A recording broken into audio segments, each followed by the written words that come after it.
आज की कहानी तब की है जब बिहार में अपराध और अपराधी फलने फूलने लगे थे। दिन दहाड़े लोगों की हत्याएं होने लगी थीं। सरेआम अपहरण और फिरौती की घटनाएं हो रही थीं। महिलाओं के साथ दुष्कर्म के मामले बढ़ रहे थे। ये वो समय था जब बिहार की राजनीति का अपराधीकरण चालू हो गया था। जो अपराधी पहले नेताओं को सत्ता पर बैठने में मदद करते थे, अब खुद सत्ता पर बैठने की जुगत भिड़ा रहे थे। आम लोग तो इन अपराधियों से त्रस्त थे ही, पुलिस भी इनसे छुटकारा पाना चाह रही थी।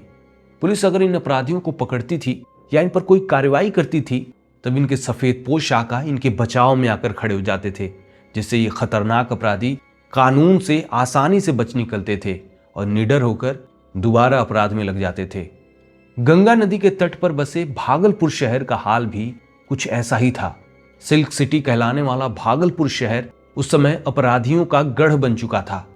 इंडिया टुडे की एक रिपोर्ट के मुताबिक साल 1979 के जुलाई महीने में भागलपुर जिले के तेलैया के 7 ग्रामीणों की दिन दहाड़े बर्बरतापूर्वक हत्या कर दी गई थी। उसी समय भागलपुर में पटेल साहू गिरोह भी बहुत सक्रिय था। यह गिरोह भागलपुर में सीरियल डकैतियों और बलात्कार के लिए जिम्मेदार था। पटेल साहू गिरोह के गुंडों ने दिन दहाड़े एक गांव में घुसकर पहले तो वहां लूटपाट की, फिर उस गांव की 15 लड़कियों के साथ सामूहिक बलात्कार किया। उन दिनों केवल भागलपुर में आधिकारिक तौर पर 10 महीनों के अंदर 89 हत्याएं दर्ज हुई थीं, यानी औसतन हर 3 दिन में एक हत्या। लूटपाट, अपहरण, नरसंहार और बलात्कार के बढ़ते मामलों ने भागलपुर के लोगों में खौफ पैदा कर दिया था। महिलाओं को तो छोड़िए, मर्द तक सड़कों पर निकलने से डरते थे। पुलिस चाहकर भी इन अपराधियों को रोक नहीं पा रही थी।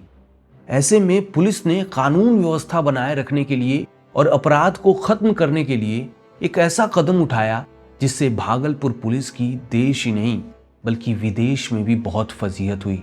पर वहीं एक बड़ा वर्ग ऐसा भी था जिसने पुलिस के उस कदम का पुरजोर समर्थन किया, और आज भी ऐसे बहुत सारे लोग मिल जाएंगे जो पुलिस की उस कार्रवाई को सही मानते हैं। दैनिक जागरण के मुताबिक 25 अक्टूबर साल 1979 को चारा बड़गांव के रहने वाले अर्जुन गोस्वामी को पुलिस घर से खींचकर थाने ले गई। फिर थाने में कुछ पुलिस वालों ने मिलकर अर्जुन को बेरहमी से पीटा। जी भरकर पीट लेने के बाद पुलिस वालों ने बोरा सिलने वाला टकवा मंगाया। हमारे तरफ इस टकवा को सुआ बोलते हैं, कुछ लोग इसे टकुआ भी बोलते हैं। तो टकवा आने के बाद कुछ पुलिस वालों ने अर्जुन के हाथ पैर और सिर को कस के पकड़ लिया ताकि वो हिल डुल ना पाए। फिर एक पुलिस वाला टकवा लेकर अर्जुन की छाती पर बैठ गया और फिर उस नुकीले टकवा को एक एक करके अर्जुन की दोनों आंखों में घुसेड़ दिया। अर्जुन की दोनों आंखें खून से बिलबिला गईं। अर्जुन असहनीय दर्द से चीखने चिल्लाने लगा, मदद मांगने लगा, पर अर्जुन भूल गया था कि उसे बचाने वाले उस समय खुद उसकी छाती पर सवार थे। इधर इतनी यातना देने के बाद भी पुलिस वालों को सुकून नहीं मिला। पुलिस ने तेजाब मंगवाया और उस तेजाब को अर्जुन की फूट चुकी दोनों आंखों में उड़ेल दिया। भागलपुर पुलिस ने अर्जुन को पूरी तरह से अंधा बना दिया। पुलिस वालों ने तेजाब को नाम दिया गंगा जल।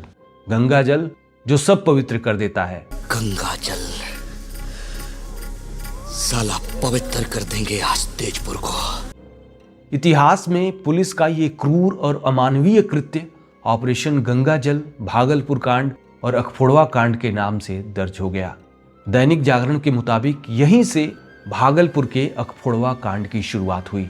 आगे चलकर इसी कांड से प्रेरित होकर डायरेक्टर प्रकाश झा ने अजय देवगन को लेकर गंगा जल फिल्म बनाई, जिसे लेकर बहुत बवाल भी हुआ। इस फिल्म में जो मेन विलेन था उसका नाम साधु यादव था। कहा गया कि इस फिल्म में विलेन का नाम जानबूझकर लालू यादव के साले साधु यादव के नाम पर रखा गया था। साधु यादव के समर्थकों ने फिल्म का जमकर विरोध किया। उन्होंने पटना में वीणा और अप्सरा सिनेमा में तोड़फोड़ शुरू कर दी। आखिरकार इस मामले में लालू यादव को आगे आना पड़ा। उनके कहने पर ही साधु यादव ने अपने समर्थकों को पीछे हटने के लिए बोल दिया, जिससे ये मामला शांत हुआ। खैर, अर्जुन गोस्वामी की आंखें फोड़ने के बाद जनवरी 1980 में सनौला थाना क्षेत्र के रहने वाले शैलेश तांती की भी आंखें टकवा घूमकर फोड़ दी गईं। फिर उसकी आंखों में तेजाब डाल दिया गया। जनवरी 1980 में ही मंटू हरी की भी आंखें फोड़ दी गईं। इसी तरह 15 फरवरी 1980 को मायागंज निवासी उमेश यादव को पुलिस ने तिलक मांझी चौक से उठा लिया। पहले उमेश को पीटा गया, फिर उसकी आंखें फोड़ी गईं, फिर आंखों में तेजाब डालकर उसे अंधा बना दिया गया। उमेश यादव के खिलाफ 11 आरोप थे, जिनमें से एक जेल से भागने का मामला शामिल था। 10 जून 1980 को नौगछिया में मांगन मियां की आंखें फोड़ दी गईं। ठीक यही हाल बरारी भागलपुर के भोला चौधरी की आंखों का भी हुआ। पुलिस अपराधियों से इतना उकता गई थी कि कानून को ताक पर रखकर अपराधियों को तत्काल न्याय देने लगी थी। छोटे मोटे अपराधों के लिए भी लोगों से उनकी आंखें छीन ली गईं। 17 साल के शालिग्राम शाह, जो एक सुनार का बेटा था, पुलिस ने उसकी आंखें केवल इसलिए फोड़ दी क्योंकि वो अपने पिता के एक ग्राहक से 800 रुपए लेने वाला था। अपराध से ग्रस्त बिहार राज्य की पुलिस ये समझ बैठी कि शालिग्राम ने ये 800 रुपए चुराए हैं। पुलिस पूछताछ के लिए शालिग्राम को राजौन पुलिस स्टेशन ले गई। शालिग्राम ने जब पुलिस के सामने पैसे चुराने की बात नहीं कबूली, तब पुलिस ने उसे जमीन पर पटक दिया और उसकी आंखों में सुइयां घुसेड़ दी। फिर पुलिस ने उसकी लहूलुहान हो चुकी आंखों में तेजाब डाल दिया। ना कोई कोर्ट, ना कोई जज, ना कोई सुनवाई। पुलिस ने सीधे इंसाफ कर दिया। कहा जाता है कि उस समय के तेज तर्रार एसपी विष्णु दयाल राम ने ही इस गंगा जल ऑपरेशन को शुरू किया था। उनके कार्यकाल में 12 लोगों की आंखें फोड़ी गई थीं। भागलपुर में अपराध को नियंत्रित करने के लिए विष्णु दयाल को बिहार के आईजी से एप्रिसिएशन लेटर भी मिला था। आगे चलकर विष्णु दयाल राम ने बीजेपी ज्वाइन कर लिया। फिलहाल वो पलामू से सांसद हैं। अक्टूबर 1979 से जुलाई 1980 के बीच भागलपुर पुलिस ने 33 अंडर ट्रायल आरोपियों की आंखें फोड़ दी। कभी पीड़ितों की आंखों को टकुआ से फोड़ा गया, कभी नाई के नाखून काटने वाले हथियार से, तो कभी साइकिल के पहिए की तीली से ही अपराधियों की आंखों को फोड़ दिया गया। देखने की थोड़ी भी गुंजाइश ना रह जाए, इसके लिए ड्रॉपर या सिरिंज से या फिर सीधे बोतल से ही अपराधियों की आंखों में तेजाब उड़ेल दिया गया। कहते हैं कि एक बार ऐसा भी हुआ था जब 7 कैदी जिनकी आंखें फोड़ दी गई थीं एक कमरे में लेटे हुए थे। तभी उस कमरे में एक डॉक्टर साहब पहुंचे। उन्होंने बहुत प्यार से उन कैदियों से पूछा कि क्या तुम लोगों को कुछ लाइट या शैडो दिखाई दे रही है। कैदियों को लगा कि शायद डॉक्टर साहब को अपने किए पर पश्चाताप हो रहा है और वो उनकी मदद के लिए ऐसा पूछ रहे हैं। उनमें से 2-3 कैदियों ने यह कह दिया कि उन्हें थोड़ी लाइट दिख रही है। इसके बाद उन कैदियों को एक एक करके दूसरे कमरे में ले जाया गया। वहां उनकी आंखों को एक बार फिर से फोड़कर उसमें तेजाब डाल दिया गया। ये मामला साल 1980 में तब सामने आ पाया जब इन अपराधियों को पुलिस कोर्ट में पेशी के लिए लेकर पहुंची। शुरुआत में 1-2 अपराधियों को देखकर किसी के मन में कोई शंका नहीं उठी, पर जब लगातार खून से सनी आंखों वाले और आंखों पर पट्टी बांधे कई अपराधी कोर्ट पहुंचने लगे, तब लोगों के जहन में कई सवाल उठने लगे। मीडिया तक भी ये खबर पहुंची। भागलपुर अखफोड़वा कांड को उजागर करने का पहला श्रेय पत्रकार SNM आब्दी को जाता है। वाराणसी के रहने वाले SNM आब्दी, जो एक वरिष्ठ पत्रकार हैं, उस समय कलकत्ता के आनंद बाजार पत्रिका समूह की संडे पत्रिका के लिए कहानी लिखते थे। उनको भागलपुर के किसी परिचित से पुलिस के इस कृत्य के बारे में पता चला। वो तत्काल पटना के फोटोग्राफर कृष्ण मुरारी किशन के साथ भागलपुर पहुंच गए। अखफोड़वा कांड मामले में आब्दी भागलपुर सेंट्रल जेल के सुपरिंटेंडेंट बच्चू लाल दास से मिले, जिनकी मदद के बिना इस कांड का खुलासा कभी नहीं हो पाता। अपनी नौकरी की परवाह किए बिना बच्चू लाल दास ने भी आब्दी की पूरी मदद की। बच्चू लाल दोषी पुलिसकर्मियों को सजा दिलाना चाहते थे, इसीलिए उन्होंने जेल में बंद अंधे लोगों को अपने दफ्तर में बुलाया और आब्दी को उनसे पूछताछ करने की छूट दे दी। उस समय जेल में ऐसे 20 अपराधी थे जिन्हें पुलिस वालों ने अंधा कर दिया था। आब्दी ने सुपरिंटेंडेंट बच्चू लाल दास के दफ्तर में ही इन कैदियों से पूछताछ की। इस दौरान बच्चू लाल ने आब्दी के लिए चाय और नाश्ते की व्यवस्था भी कराई। 2 दिन बाद कैदियों का फोटोशूट कराया गया। हालांकि आब्दी ने कैदियों की इन तस्वीरों को प्रकाशित नहीं किया। आब्दी नहीं चाहते थे कि बच्चू लाल दास मुश्किल में पड़ जाएं। SNM आब्दी की अखफोड़वा कांड पर लिखी ये कहानी संडे पत्रिका में प्रकाशित हुई, पर अफसोस ये कहानी एक बड़े वर्ग तक नहीं पहुंच पाई। मामले ने तूल तब पकड़ा जब इंडियन एक्सप्रेस अखबार ने 1980 में इस मामले को पीड़ितों की तस्वीरों के साथ पहले पन्ने पर प्रमुखता से छापा। असल में SNM आब्दी की स्टोरी के बाद नवंबर 1980 में इंडियन एक्सप्रेस के पटना संवाददाता अरुण सिन्हा को भागलपुर में चल रहे इस अखफोड़वा कांड के बारे में पता चला। अरुण सिन्हा तत्काल भागलपुर पहुंच गए। वहां उन्होंने लोकल लोगों, पीड़ितों और अधिकारियों से इस कांड के बारे में पूछताछ करनी शुरू कर दी। पटना के आईजी जेल ने तो इस मामले पे बात करने से इनकार कर दिया, पर भागलपुर जेल के सुपरिंटेंडेंट बच्चू लाल दास अरुण सिन्हा की मदद के लिए तैयार हो गए। शुरू में बच्चू लाल दास कुछ भी बताने से हिचक रहे थे, पर बाद में जब उन्हें पता चला कि अरुण सिन्हा इंडियन एक्सप्रेस के लिए काम करते हैं और वो एक भरोसेमंद और प्रतिष्ठित पत्रकार हैं, तब बच्चू लाल दास उनके सामने पूरी तरह से खुल गए। बच्चू लाल ने अरुण सिन्हा को कुछ ऐसे सबूत दिखाए जो ये साबित कर रहे थे कि पुलिस कितने क्रूर तरीके से अपराधियों को अंधा बना रही है। आगे चलकर बच्चू लाल दास को निलंबित कर दिया गया। आरोप लगा कि उन्होंने अंधे लोगों के इलाज के लिए उचित व्यवस्था नहीं की। साथ में उन्होंने अखफोड़वा कांड की जानकारी मीडिया तक पहुंचा दी। ऐसा नहीं था कि अखफोड़वा कांड की खबर बिहार सरकार के आला अफसरों या नेताओं को नहीं थी, पर किसी ने भी इसे रोकने के लिए उचित कदम नहीं उठाया। कुछ नेताओं ने तो सीधे सीधे इस मामले से अपना पल्ला झाड़ते हुए ये कह दिया कि उन्हें इस मामले की कोई जानकारी नहीं थी। इसका एक उदाहरण आपको बताता हूं। जब यह घटना शुरू हुई तब बिहार में जनता पार्टी के राम सुंदर दास की सरकार थी। इसके बाद 17 फरवरी 1980 से 8 जून 1980 तक राष्ट्रपति शासन लगा रहा। फिर बिहार में सरकार बनी कांग्रेस के जगन्नाथ मिश्र की।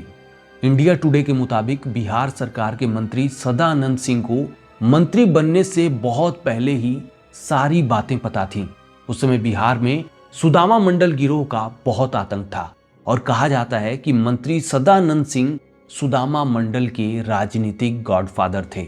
सुदामा मंडल पहले एक पुलिस कांस्टेबल था जो बाद में हत्यारा बन गया था। सुदामा मंडल गिरोह ने उस समय के दौरान जनता पार्टी की राज्य मंत्री कौशल्या देवी के भाई की हत्या कर दी थी। इस वजह से सुदामा मंडल पुलिस के निशाने पर आ गया था। पुलिस सुदामा मंडल के दाहिना हाथ कहे जाने वाले अनिल यादव को भी कई क्रूर हत्याओं और बलात्कार के आरोप में उठा लिया था। सबौर पुलिस स्टेशन में अनिल यादव की आंखों को साइकिल के तीली से फोड़ दिया गया और उनमें तेजाब डाल दिया गया। जब सदानंद सिंह को लगा कि पुलिस सुदामा मंडल का भी वही हश्र कर देगी जो हश्र दूसरे अपराधियों का कर रही है, तब उन्होंने सुदामा मंडल को मुख्यमंत्री के सामने आत्मसमर्पण करवा दिया। भागलपुर मामला सार्वजनिक होने पर मुख्यमंत्री जगन्नाथ मिश्र और पुलिस ने खुद का बचाव करते हुए ये कह दिया कि अपराधियों का ये हाल पुलिस नहीं बल्कि जनता कर रही है। पुलिस ने कहा कि उमेश यादव, बलजीत सिंह और अन्य पीड़ितों की आंखें जनता ने फोड़ी थीं। अगर हम उन्हें बचाने समय से नहीं पहुंचते तो लोगों ने उन्हें पीट पीट कर मार दिया होता।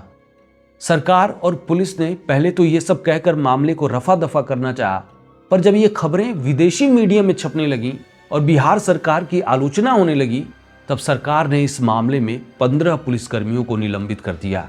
तत्कालीन गृह मंत्री जैल सिंह को पीड़ित परिवारों से अपील करनी पड़ गई कि इस मामले को ज्यादा बढ़ावा ना दें, इससे विदेश में भारत का नाम खराब हो रहा है। तत्कालीन प्रधानमंत्री इंदिरा गांधी को जब भागलपुर कांड के बारे में पता चला, तब उन्होंने इस पर दुख प्रकट करते हुए कहा कि इस कांड ने उन्हें शारीरिक रूप से बीमार महसूस कराया है। खैर, जब बिहार सरकार ने अखफोड़वा कांड में पुलिस वालों को निलंबित किया, तब बिहार की जनता उनके समर्थन में सड़कों पर आ गई।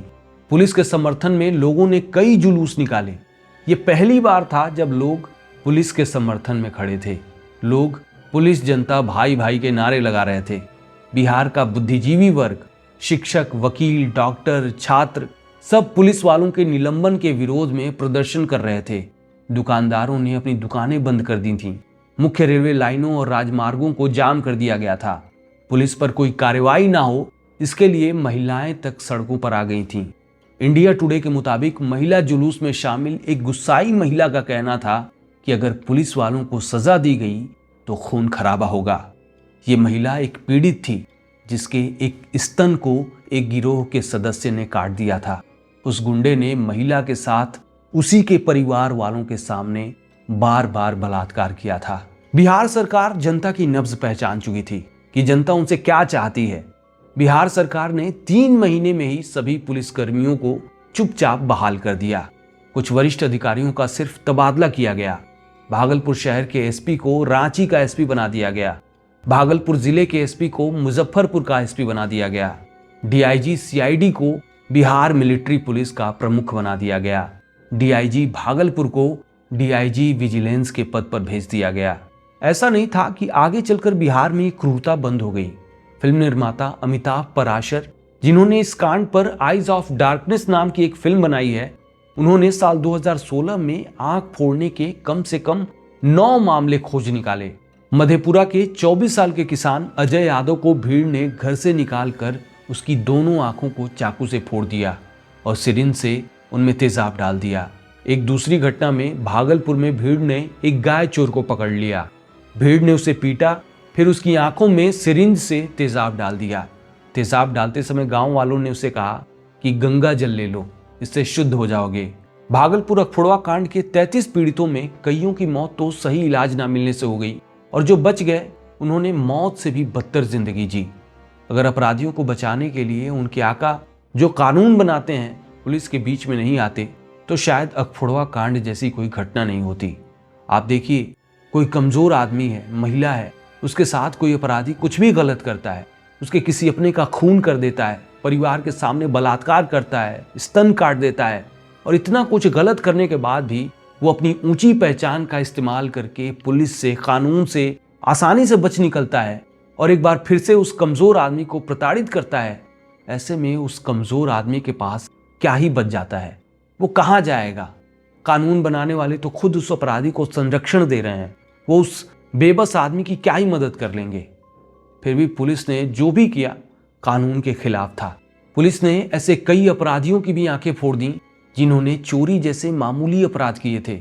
असली अपराधी तो वो थे जो खूनी और बलात्कारियों की वजह से सत्ता पर विराजमान थे और फिर उसी सत्ता के दम पर उन खूनियों और बलात्कारियों को पुलिस और कानून से बचा रहे थे।